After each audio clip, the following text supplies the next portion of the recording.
Apparently the transfer window's still open. In fact, apparently it opened, Josh. And apparently it's been open for 3 weeks. Yeah, someone and said. Maybe even a bit longer, mate. I think we're 29 days in now. So, Liverpool aren't one to panic. Certainly not panic by. And we've proved time and time again that if the right player isn't available, we will not step into the market. The question I've got for you is, we're on the scales now, and are we tipping this towards, if you want to win a trophy this season, you might actually have to put some pressure on the above us if you're Arne Slot and asked to bring in reinforcements? I don't think we're going to move, because I think we'd have already moved. I know what you're saying in terms of the crisis and stuff, but if you want to look on the positive side, Kanate isn't injured. He's going to be back soon. And you could argue he's had time off the pitch, which could, in the long run, benefit his availability. Yeah. Joe Gomez, again, it was an impact injury. He hasn't pulled his hamstring or something like that, so Joe Gomez is going to be fit and available. Yes. Yeah. You have Virgil, you have 2 left backs. Your problem is your right back. But as we've established, you've got different ways around that, annoying ways that ideally you wouldn't have to use.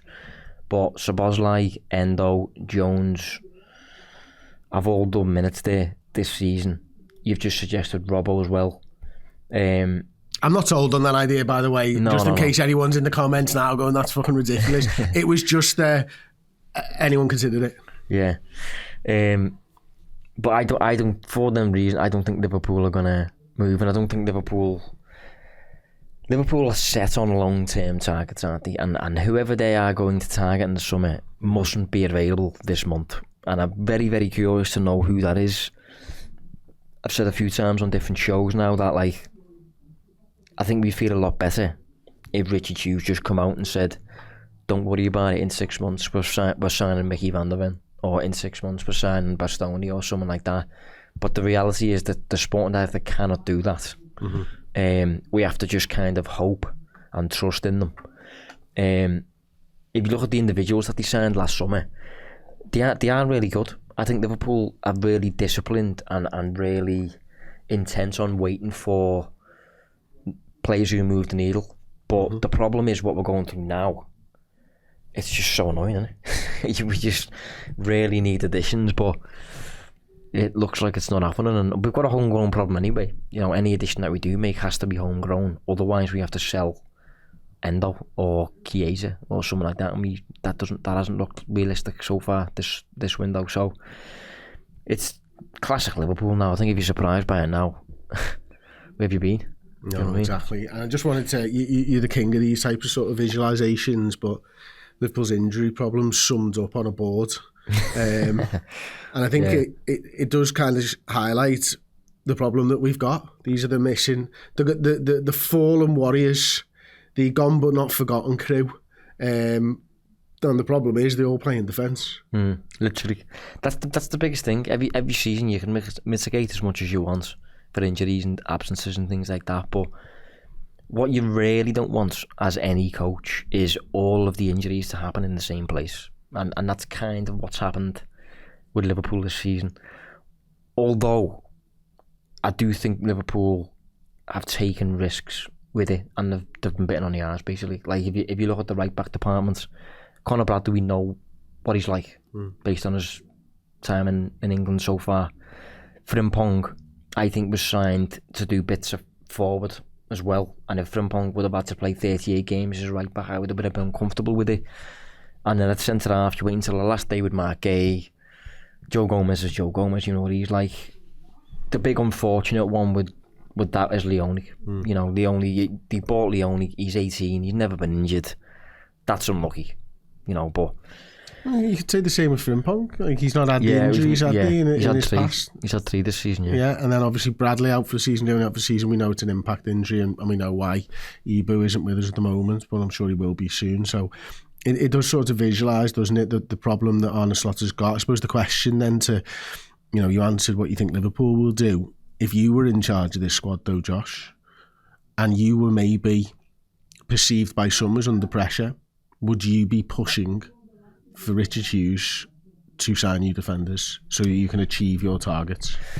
The easy answer is yes, but internally, are you talking me as Arne Slot or me as Richard Hughes? You're Arne Slot. So if I go to Richard Hughes, if I knock on his door fuming and I'm saying, I need a centre half, mate, I'm Richard Hughes. You're Richard Hughes as well. But if Richard Hughes says to me though, but in 6 months you're still going to be in charge and I'll give you Bastoni, or I'll give you Slotterbeck, or I'll give you Van Heck, you know, good centre backs, Van der Ven versus whatever we could get now, which probably isn't that level, I would then have more reason to then quietly leave the room. Do you get what I mean? That's the big unknown factor in this. We ultimately do not know who they have lined up, and this is classic Liverpool with centre backs. By the way, this happened a few seasons ago. We were even more desperate than we are now. And the Kabak. We got Kabak on loan. We got Ben Davies. Everyone was like, "Why?" And 6 months later, Canate walks through the door, and he has to bend to fit in the door. He's that tall. He's a massive unit. He's fast. He's young. You know, French international. Everything you want. Reasonable fee as well, I think. 35 million at the time. So it depends. This is the big annoyance with sporting directors and stuff. You can never truly assess whether they're doing a good or bad job, because you never know what they've got planned for 6 months' time, which is literally their job. Their job is to plan the next window, you know, future-proof the squad and stuff like that. So it's like if anyone's played Command and Conquer, Civilization series of games, or any of those types of games where, you know, the map's massive, but you can only see your little bit of it, and you have to put units out into the world to uncover where everything is. You know, it's shrouded, and that's what unfortunately we never get to see that full plan, do we, until it's the end game. I think an insistent exercise where you're doing it, like maybe a game or something someone could create, is on the 1st of January you've got 2 boxes, right, and one of the boxes has got a question mark on it, and the other box you unveil it, and inside the box is Maxence Lacroix from Palace, and you don't know what is in the mystery box. And the idea is, I think this is called Deal or No Deal. No, this is like your classic kids thing, isn't it? Where, is it carrot in the box? No. This is like the kids thing where the kids, like, you know, if you eat the cookie now, sound. If you wait 5 minutes, I'll give you another cookie. And you see if they've got the discipline to hang on. Liverpool have got ultimate discipline specifically when it comes to that. But it'd be interesting to see if you ask the majority of the fan base. Would you want the cookie now? Do you want Maxence Lacroix, or do you want 2 cookies? Do you know what I mean? And you know, in 6 months' time, you unveil a mystery box, and because it's the summer, because you've had all the time to prepare and all that sort of thing, it's probably a better player. It probably is. So that's the conundrum that we're dealing with as supporters. We don't know that side of things. Yeah. And we won't for another 6 months. Yeah. So it's impossible. And for anyone wondering, I'd have taken the cookie, as you can tell by my weight. That was a really good one, that, Josh. I really enjoyed that, mate. So, I wanted to just quickly touch on the Upamecano links, Micky van den Ven as well. I'm doing a show on X-Transfers later on Redmen Plus, actually. And the fella that we're looking at is Micky van den Ven this week. So I'm quite looking forward to doing that. Upamecano, I'm surprised about this, because the last I heard a couple of weeks ago was that he now may re-sign a new contract with Bayern. So has that not gone through then, I take it? I'm not sure, to be honest. Alphonso Davies did the same thing. You know, he looked set to leave to Real Madrid, and he signed a last minute deal, stayed. Maybe Upamecano will do the same thing, but if he doesn't, I would suspect that he'll be on Liverpool's radar as an easy... Because he was. Yeah. And when we signed Canate, it was him and Upamecano, wasn't it? Yeah. I think if you're in a position as well, especially if you need a few centre-backs, you could argue Liverpool definitely need more than one. It's a very easy win to just get in someone on a free. And Upamecano would be that. Obviously, he's played with Canate in the past. I think he's still only about 26 or something like that, is he? I'm not sure, to be honest. 27. Better on the ball than Canate, albeit still prone to making like a bit of an error sort of thing. Good size and all that. So I think Liverpool would probably be in that market. He's 27 now. 27 in October. So yeah, just last year, a few months ago. But be a surprising one. But if there's no fee, yeah, exactly. It changes things, doesn't it? Beggars cannot really be choosers in this case. We need centre backs quite desperately. So, and Van der Ven, what are your thoughts on him? Do we have space in the squad for another fella who gets injured all the time? It's a good question. It's a good question, especially considering... I thought we've got those lads spots filled up. It's like homegrown slots at Liverpool. You've got your homegrown slots of which you need like 8 or something, and we've got massively injury-prone slots of which we've got 4, and they're all full. So I'm not sure.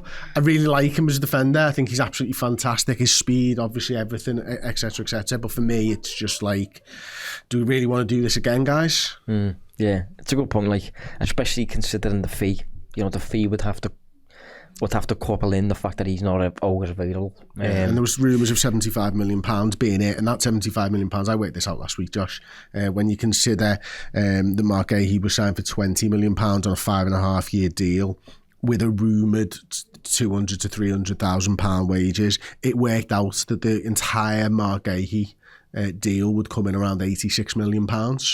When you're then looking at, that's 5.5 years, when you're looking at spending £78 million on Micky van der Ven without contract, it would seem a mad one to wait for. Yeah, but then at the same time, let's say he plays 38 out of 38. Would you argue he moves the needle when it comes to being a centre back? Would you argue he is, top 5% in Europe when it comes to his peers?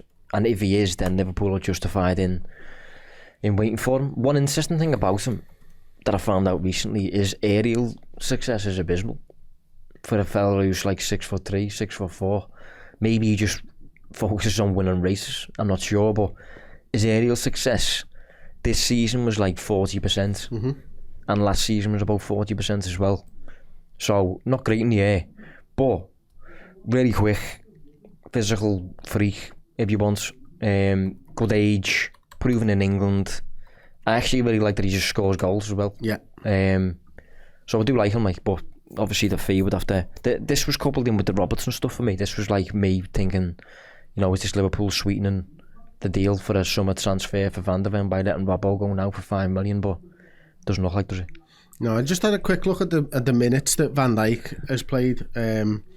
So up until now in this season, he's played 2,970.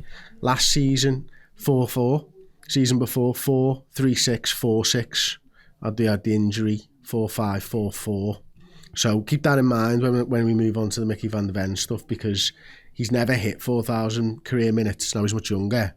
His highest was when he was 21, 4 seasons ago. He played 3-2.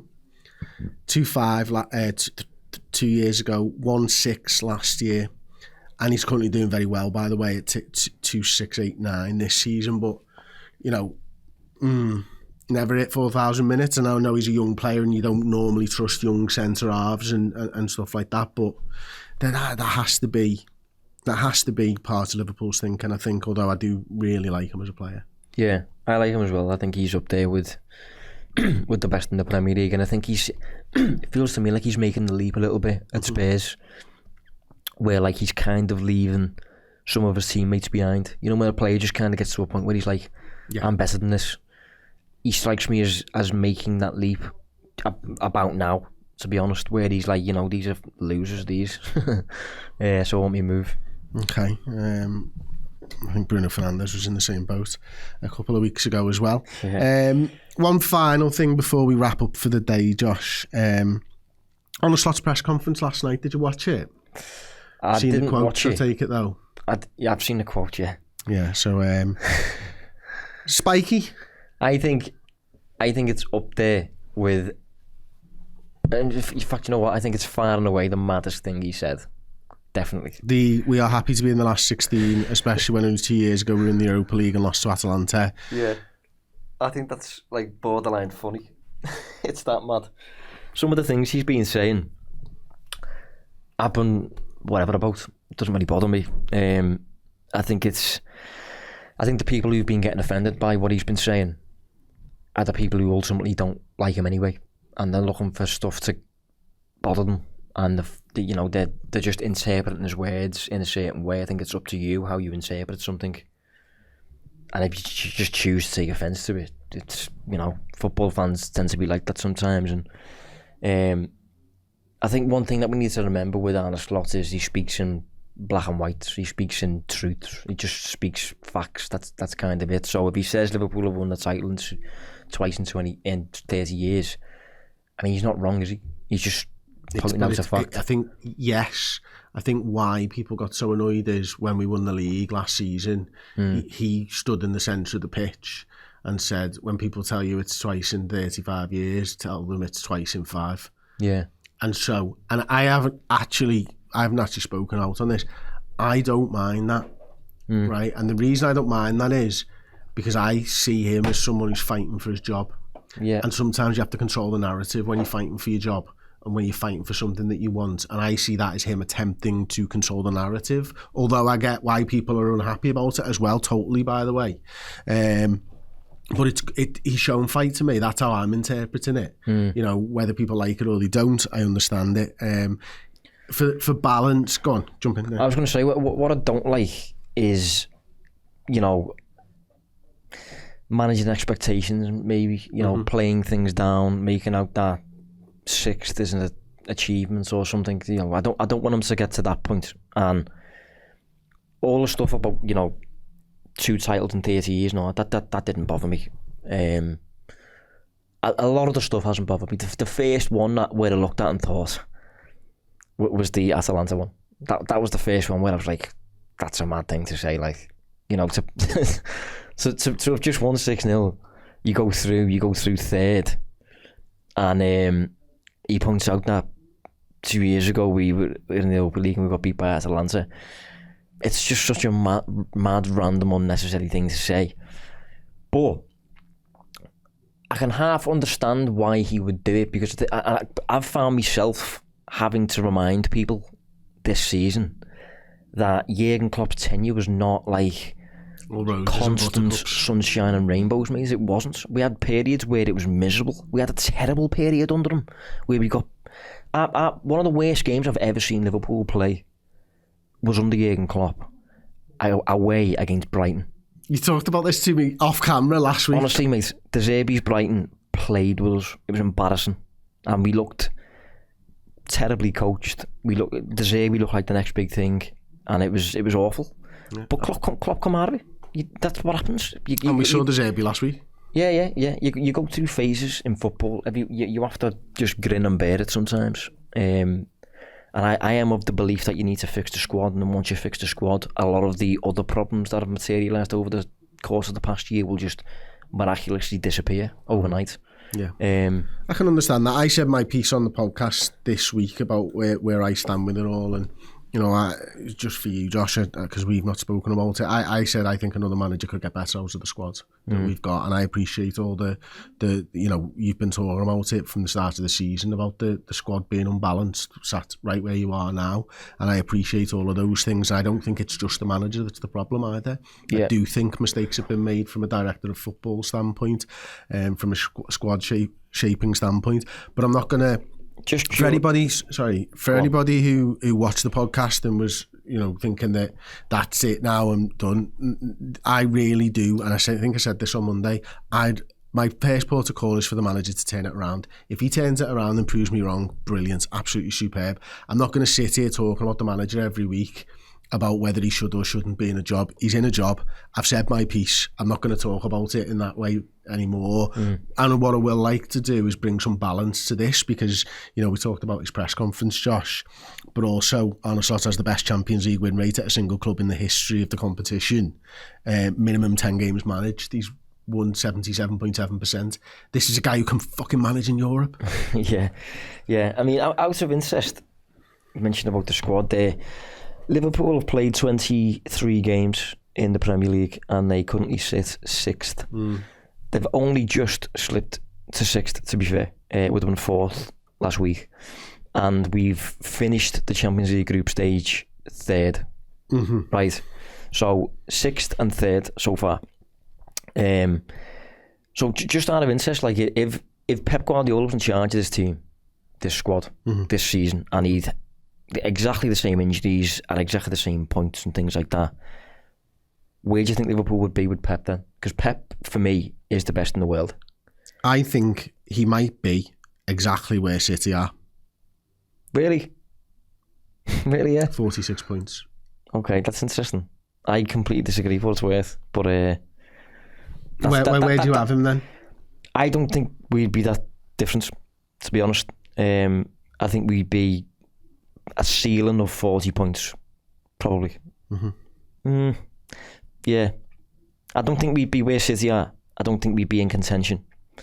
But that's fair enough, by the way. You know, anyone who thinks the manager's the problem, though, ask yourself that question. Ask yourself where we would be if Pep was in charge, where we would be if Alonso was in charge, where we would be if Klopp was in charge, with exactly the same squad and exactly the same injuries and all that sort of thing. And if you think we'd be dramatically better off, then fair enough. You think the manager's the problem. Fine. Me personally, I think if you fixed the squad and kept the same manager, we'd be on par with City. I think we'd be on par with City if we just had better wingers, to be honest.